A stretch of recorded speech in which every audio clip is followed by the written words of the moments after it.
Kalau hal ini tidak dapat dimulai oleh orang lain, maka mulailah dari diri kita.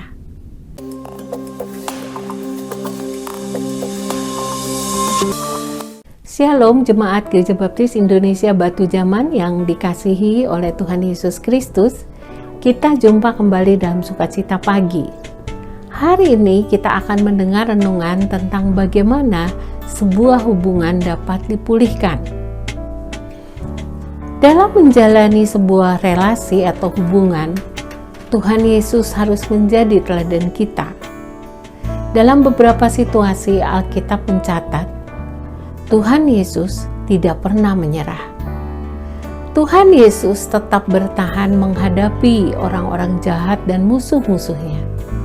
Jika konflik tidak bisa dihindari, bagaimanakah kita dapat menyelesaikannya?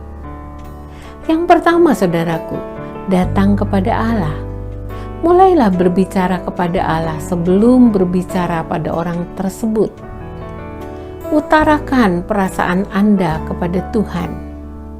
Mungkin kekecewaan, kemarahan, atau kepedihan hati. Mazmur 62 ayat 9, Daud berkata, "Curahkanlah isi hatimu kepada Tuhan. Allah ialah tempat perlindungan kita." Di manakah saudara dan saya dapat berlindung dari serangan orang-orang yang memusuhi Anda? Hanya kepada Allah.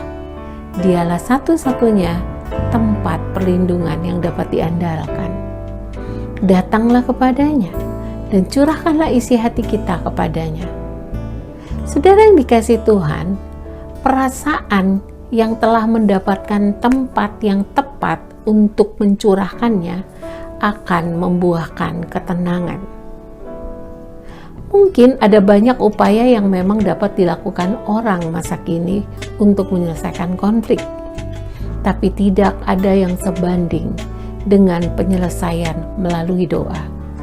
Doa dapat mengubah banyak hal, mengubah hati orang, bahkan juga mengubah hati Anda sendiri, kita sendiri. Hal yang kedua, saudaraku, bagaimana kita menyelesaikan konflik dalam hidup kita? Yang kedua, bersimpati pada orang lain.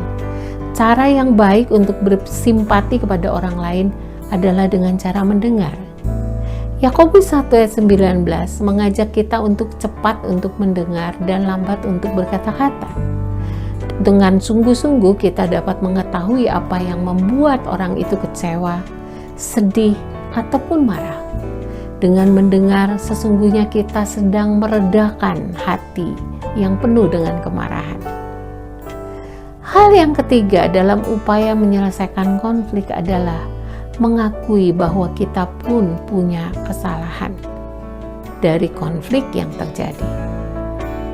Alkitab berkata, "Hendaklah kamu saling mengakui dosamu supaya kamu sembuh." Kalau hal ini tidak dapat dimulai oleh orang lain, maka mulailah dari diri kita.